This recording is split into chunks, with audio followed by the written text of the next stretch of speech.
আমরা একটি স্মারকলিপি জমা দিয়েছি। আমাদের বক্তব্য হচ্ছে, দেখুন, ডিলিমিটেশন নিশ্চয়ই একটা সময়ের দাবি, কিন্তু তার পদ্ধতিগত এমন কিছু ফাঁক থেকে যাচ্ছে যেটা নিয়ে প্রশ্ন তোলার অবকাশ থাকছে, যার সঙ্গে নাগরিকদের পরিষেবা এবং নাগরিকদের সুযোগ সুবিধা, তাদের অবস্থান, এলাকার নানা সমীকরণ সেগুলো জড়িত। এবং আমাদের একটা স্পষ্ট দাবি, সেটা হচ্ছে কলকাতা এই ডিলিমিটেশন এটা কেউ জানে না, কারোর সঙ্গে কথা না বলে একটা খসড়া ঘুরে বেড়াচ্ছে।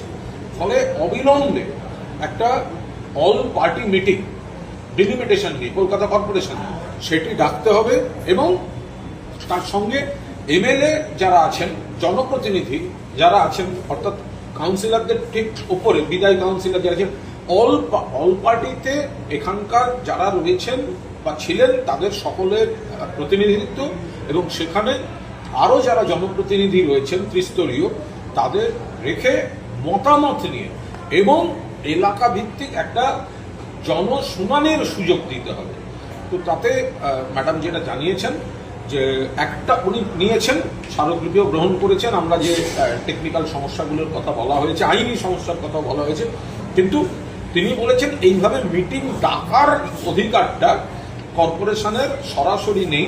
সেই কারণে principal secretary urban development department, তো সেখানে যদি তার একটা চিঠি দেওয়া যায় তো আমরা সেগুলো আমাদের নেত্রী মমতা বন্দ্যোপাধ্যায়কে জানিয়ে আমরা সেই প্রসেসটাও আমরা তাদেরকে জানাবো। এবং উনি বলেছেন যে এই যে ড্রাফট যেটা চলছে, তা বৈষ্ণববাবু বলেছেন যে একটা ড্রাফট ঘুরে বেড়াচ্ছে, কেউ কিছু জানে না।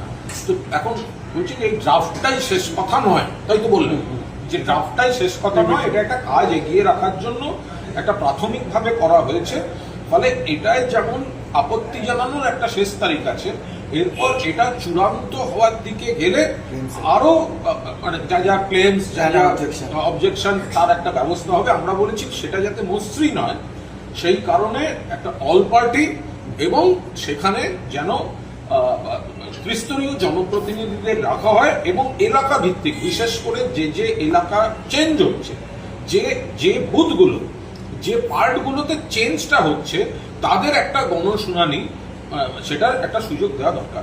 একটাই প্রশ্ন, সেটা হচ্ছে নভেম্বরের দ্বিতীয়ার্ধে খুব সম্ভবত কলকাতা সহ পেন্ডিং পৌরসভাগুলোর নির্বাচন হতে পারে, একটা সম্ভাবনা, একটা প্রস্তাব। যে জটিল প্রক্রিয়ার কথা, যে বিস্তারিত স্ক্রুটিনির কথা আপনি বলছেন, এটা অগস্ট মাস চলছে, এরপর সেপ্টেম্বরের দ্বিতীয়ার্ধ থেকে অক্টোবর পুজো ভাব, পুজোর ছুটি সব কর্মচারীদের, আদৌ নভেম্বরে ভোট করা সম্ভব এই আপনার প্রেসক্রাইব পদ্ধতি অবলম্বন করে? এটা আমার বলে নয় বা আমাদের দলের বলে নয়, আপনি তো মানুষকে তো সেই সুযোগটা দেবেন। আপনি যাদের, আমি একটা ঠিকানায় থাকি, আমি এই দিক থেকে আমি অধিক হয়ে গেলাম, মানে আমার তো একটা মৌলিক অধিকার থাকছে যে তার ব্যাপারে আমি অন্তত কথাটা তো প্রশাসনের সঙ্গে বলবো। ফলে সেই জায়গায় দাঁড়িয়ে এবং জনপ্রতিনিধি যারা এর সঙ্গে নানা ধরনের ইতিমধ্যেই আমাদের কাছে এমন এমন অভিযোগ এসছে, যে অভিযোগগুলো বা মানুষ যা যা আশঙ্কা করছে বা যে সমস্যার কথা বলছেন, তো সেগুলোকে না শুনে কি করে ডিলিমিটেশন হয়? ডিলিমিটেশন কেউ বারণ করছে না।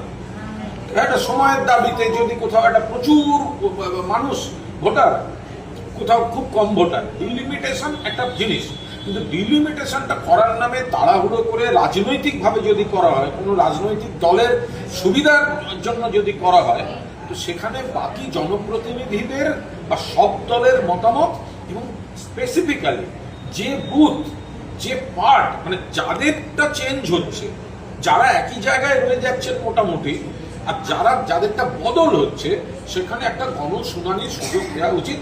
ম্যাডামের বক্তব্য, এই বৈঠক ডাকার কোনো আইনি অধিকার যেহেতু কর্পোরেশনের নেই, ফলে তারা আমাদের টেকনিক্যাল যে চিঠিটা সেটা গ্রহণ করেছেন, কিন্তু আমরা এরপর আরবান ডেভেলপমেন্ট ডিপার্টমেন্টে যিনি আছেন, অ্যাডিশনাল চিফ সেক্রেটারি আছেন, আমরা তার কাছে আবার আরেক দফা আমরা আমাদের দাবিগুলি রাখবো।